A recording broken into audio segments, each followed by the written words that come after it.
میں کسی کو مسئلہ نہیں تھا جب آپ نے سوچا جوائن کرنے کا؟ اور گھر میں کسی کو مسئلہ نہیں تھا, but they were very scared because of the narrative جو میڈیا کا بن چکا ہے نا یہاں پہ, کہ پتہ نہیں یہاں پہ کیا ہوتا ہے اور کس طرح لوگ جاتے ہیں. اور آپ بھی جب ٹی وی دیکھ رہے ہوتے ہو تو آپ کو پتہ نہیں ہے کہ آپ نے آڈیشن کہاں پہ جا کے کرنا ہے, آپ نے یہاں تک پہنچنا کیسے ہے. There are no schools, there is no formal education. So ان کو یہ تھا کہ یہ کیسے ہوگا, بٹ پھر الحمد للہ one thing led to another. And used to take my mom on my shows. I was like کہ you sit and watch what happens here, تاکہ آپ کو کمفرٹ ہو جائے. ہاں, تو پھر وہ کہتی تھی بیٹا یہ میں تو نہیں کر سکتی, یہ 10-12 گھنٹے والا کام تو یہ تم ہی کرو. بہت خواری کا کام ہوتا ہے, بہت خواری کا کام ہے. بالکل بالکل. تو بچپن میں کیا پہلی میموری ہے جس پہ آپ کو یاد ہو کہ اس گانے پہ میں ڈانس کر رہی تھی؟ ہیرا خان کی مجھے پہلی میموری یہ یاد ہے کہ وہ ناچ رہی تھی اسکول میں. بٹ کس گانے پہ کیا ہو رہا تھا, کوئی سیناریو بتائیں نا. So I remember, this is not very بچپن but this is I was in my 10th standard اور میں اسکول کی ہیڈ گرل بن گئی تھی. تو my principal I would really like to take her name was sister Parveen. She is ابھی بھی her name is sister Parveen. And ان کو میرا ڈانس کرنا بڑا اچھا لگتا تھا, تو she use to send me to these competitions and everything. تو جب میں ہیڈ گرل اناؤنس ہو گئی تو شی واز لائک اب ہیرا خان ایک پرفارمنس کریں گی اسٹیج پر آ کر. اور میں اسٹیج پہ گئی اور وہاں پہ کوئی آئی تھنک کوئی پنجابی گانا تھا کچھ اس طرح کا, بالی ووڈ کا, اور میں نے جا کے ڈانس کیا. And she use to really encourage me کہ نہیں you should do this and stuff. تو میں جا کے سب سے پہلے ہیڈ گرل بن کے میں نے سب سے پہلے ایک پرفارمنس کر کے دکھائی کہ ہاں اب میں ہیڈ گرل بن گئی ہوں. سو یا this is it. That's cute, head girl بن کے. ہاں. سو یا یہ. بٹ صرف ڈانس کا شوق تھا یا ایکٹنگ کا بھی بچپن میں تھا؟ ایکٹنگ کا بھی تھا. I used to take part in all these plays, Heer Ranjha اور جو بھی کرسمس کے پلیز ہوتے تھے, because I am from a Catholic school. So ہماری ایک بڑی ایکٹیو انوالومنٹ ہوتی تھی. تو میں ہر چیز میں کبھی فیری بنی ہوتی تھی, کبھی درخت بنی ہوتی تھی, کبھی میں ہیر بنی ہوتی تھی.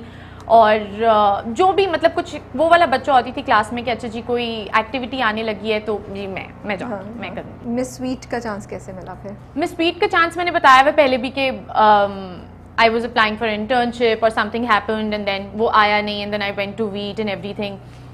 WEET کا competition ہوا اور وہاں پہ I went there with a very straight head. نہیں رک جائیں, تھوڑا پیچھے جاتے ہیں. کہاں انٹرنشپ کے لیے اپلائی کر رہی تھی؟ I was so you were in grade 12 اور گریجویٹ کر لیا تھا. کس سچویشن میں لائف میں کہاں تھی؟ I think I just got into uni. Matlab, I finished college and I just got into uni and I was applying for internships because I wanted to be that strong independent woman کہ نہیں university میں بھی you know I'll do something. Isaac کے through I was applying for these internships اور میں نے بحرین میں ایک internship کے لیے اپلائی کیا تھا. تو وہ ویزا نہیں آیا, سب کچھ ہو گیا, میرے دوستوں کا آ گیا. I was so disappointed. میں نے کہا کیوں سب کا آ گیا, مطلب I had travel history also. دکھ ہوتا ہے اتنا زیادہ. ہاں ٹریول ہسٹری بھی تھی, سب کچھ تھا, اور پھر بھی نہیں آیا. تو پھر میں کافی سیڈ ہو گئی. اس کے بعد پھر ویٹ کے ایسے آڈیشنز ہو رہے تھے تو وہاں پہ کیسے پتا چلا کہ ویٹ کے آڈیشنز ہو رہے ہیں اور کیوں گئی آپ اس پہ؟ آئی تھنک میں نے فیس بک پہ کوئی پوسٹ دیکھی تھی, وہاں پہ ہو رہا تھا, تو میں نے کہا چلو میں I was very low on confidence, I couldn't talk like this. میں بٹ تھیٹر اور سب ڈانس کرنا اور ڈراموں کے باوجود کانفیڈینس لو تھا. آپ مجھے جو لوگ اسکول میں اتنا وہ کرے ہو تو کافی مجھے لگتا ہے کانفیڈنٹ ہوتے ہیں. آپ مجھے اسٹیج پہ کھڑا کر دیں, میں آپ کو ایک پرفارمنس کر کے دکھا دوں گی, لیکن اگر آپ مجھے کہیں گی کہ 4 لوگوں میں بیٹھ کے you know have a conversation, تو میں پہلے آئی واز ویری اسکیئرڈ. مطلب وہ والا ایک وہ انٹروورٹ والا سین تھا کہ میں نہیں کر سکتی تھی. میں پرفارم بہت اچھا کر لیتی تھی بٹ میں اس طرح نہیں بات کر سکتی تھی. تو I wanted to gain that confidence کہ نہیں اچھا you know this is something that I need to work on. And اسی لیے میں انٹرویوز بھی دے رہی تھی اور انٹرنشپس کے لیے بھی جا رہی تھی کہ چلو بائی دا ٹائم میری یونیورسٹی ختم ہوگی تو I be capable of something. اسی طرح بیٹ کا آڈیشن تھا, وہ جا کے دیا اینڈ ان کے ڈیجیٹل آڈیشنز میں جیت گئی تھی. سو آپ نے ریکارڈ کر کے اپنا بھیجا تھا؟ یا آئی ریکارڈڈ اے ویڈیو, وہ میں نے بھیجا اور وہ میں جیت گئی تھی. تو پھر انہوں نے کہا کہ آپ, اور میں اس مائنڈ سیٹ کے ساتھ گئی تھی میری تو فلائٹ ہے 5 اگست کو, اور آپ کا تو چلو جو ہوا وہ میں دیکھ لوں گی, اور وہ نہیں ہوا. میں نے کہا اللہ میاں یہ مطلب زیادہ میں نے وہ سوچ لیا تھا کہ نہیں میں تو جا رہی ہوں. تو پھر کیا دعائیں کی ویٹ کا تو ہو جائے اللہ. ویٹ کا جس دن میں گئی ہوں, مائی اما and my brother they were waiting outside. انہوں نے اسی دن ہمیں بتا دیا that you are going to Thailand. Oh wow, okay, اسی دن پتہ چل گیا اسی دن, کیونکہ اسی دن ججز کے ساتھ کوئی ایکسائٹمنٹ نہیں ہو رہی تھی. میں آئی واز نروس بٹ مجھے پتا نہیں تھا کہ یہاں پہ ہوگا کیا. میں نے پچھلا سیزن فالو کیا تھا بٹ اتنا ریلیجیسلی نہیں کیا ہوا تھا. بٹ جب پتا چلا کہ اچھا you are going to Thailand and this is the competition that you are in, I was like okay. مطلب میں نے کچھ اور سوچا تھا, اللہ میاں کا کچھ اور پلان تھا, تو آئی تھنک دیٹس بیٹر. تو گھر والے صحیح تھے کہ آپ اکیلی جا رہی ہیں؟ سب کچھ ان کے کنسرن بالکل بھی ٹھیک نہیں تھے. مائی اما واز لائک تھائیلینڈ جائے گی میری بیٹی اکیلی اور پتہ نہیں کیا. اور پھر ان کی ہم ٹی وی کی پوری ٹیم گھر پہ آئی. They met my mom, they convinced my mom, they told us کہ 12 لڑکیاں جا رہی ہیں, ہماری ٹیم ساتھ ہے, تو آپ بالکل بھی پریشان نہ ہو. یہ بڑا اچھا ہے ان کا کہ انہوں نے وہ کہہ سکتے تھے ان کو ہٹاؤ کسی اور کو کس کو کر لو, لیکن انہوں نے آپ کو اکوموڈیٹ کیا. اچھا, تو پھر تو آپ کی امی کو تھوڑا سا she was okay with it. But then we didn't tell anybody, کسی کو نہیں بتایا. جب وہ آن ایئر ہوا تب لوگوں کو پتا چلا کہ میں تھائی لینڈ سے ہو کر بھی آ گئی ہوں اور میں مطلب یہ شو ریکارڈ ہو چکا ہے. تو کیا ریئیکشن تھا جب فیملی اور فرینڈس کو پتا چلا؟ Oh God, everybody was like یہ کیا, یہ ابھی اب میں تو گھر پہ تھی جب آن ایئر چل رہا تھا, تو ایوری بڈی ہیرا کہاں پہ, ہیرا تھائی لینڈ میں کہاں پہ. تو مائی اما واز لائک نہیں نہیں وہ یہیں پہ ہے, یہ ہو گیا, یہ ہو گیا. تو یہ تھا ضرورت, خود سے ایکسائٹمنٹ ہو رہی تھی کہ اچھا ابھی جب جائے گا پھر لوگ کیسے سارے لوگ ریئیکٹ کریں گے, اور سب کچھ. یہ مجھے لگ رہا ہے آپ ایسی ہوں گی جن کو ہوتا ہوگا اب میں سرپرائز دوں گی, اب مجھے فون کالز آئیں گی, اب ایس ایم ایس. یار پتہ ہے ربیہ, I'll tell you something, I was going through a very tough time اپنی فیملی کو لے کے. تو my parents, if you don't mind sharing what you mean. Yeah, my parents they got separated during that time. اس سے بالکل تھوڑا سا پہلے. Oh, okay, I'm sorry to hear that. No, it happened for the best. Okay. So they got separated. تو میں بڑی ایک اس mind set کے ساتھ چل رہی تھی کہ you know now I have these, my mother was always financially independent, so she was sorted that way, but I was like نہیں, اب ہم نے کچھ کرنا ہے. تو میری جو ڈرائیو تھی ویٹ پہ جاتے وقت بھی, اس سے پہلے بھی, یہ انٹرنشپس کی بھی, سب کچھ کرنے کی بھی, کہ میں نے اب کچھ بننا ہے. So you know I have to take care of my mom. So وہ والا ایک دماغ میں چل رہا تھا.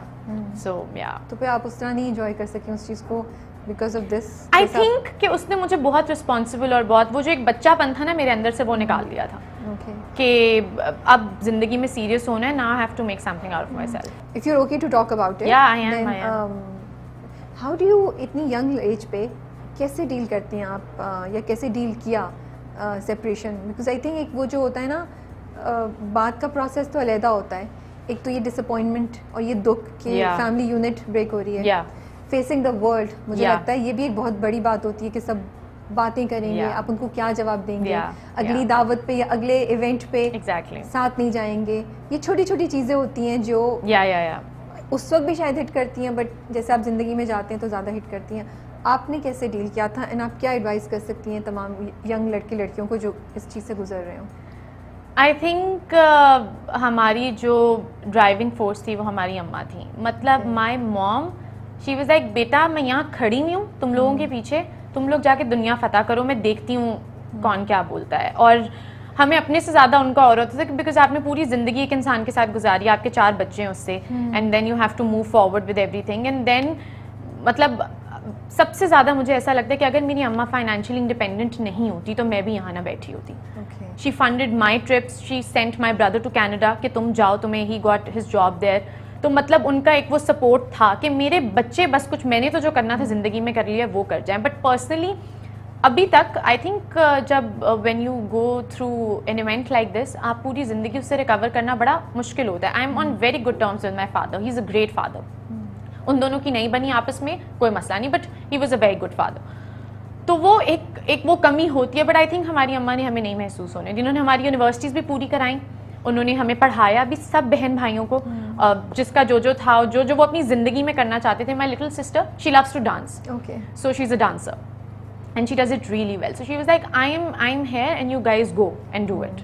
So yeah, I think اس سے بھی پاور ملتی ہے, طاقت ملتی ہے جب آپ اپنے ماں یا باپ کو اسٹرانگ دیکھتے ہیں, بالکل آٹومیٹکلی آپ کو بھی ہمت بڑھتی ہے. لیکن دنیا کو فیس کرنا آسان ہوتا ہے پھر اس کے بعد نہیں ہوتا, کیونکہ لوگ اچھا باپ نہیں ہے تو اسی لیے شاید چلی گئی ہے میڈیا میں, یا کیا میرے جو آپ کو یہ باتیں سننے کو ملی. ہاں کچھ کزنس کی بھی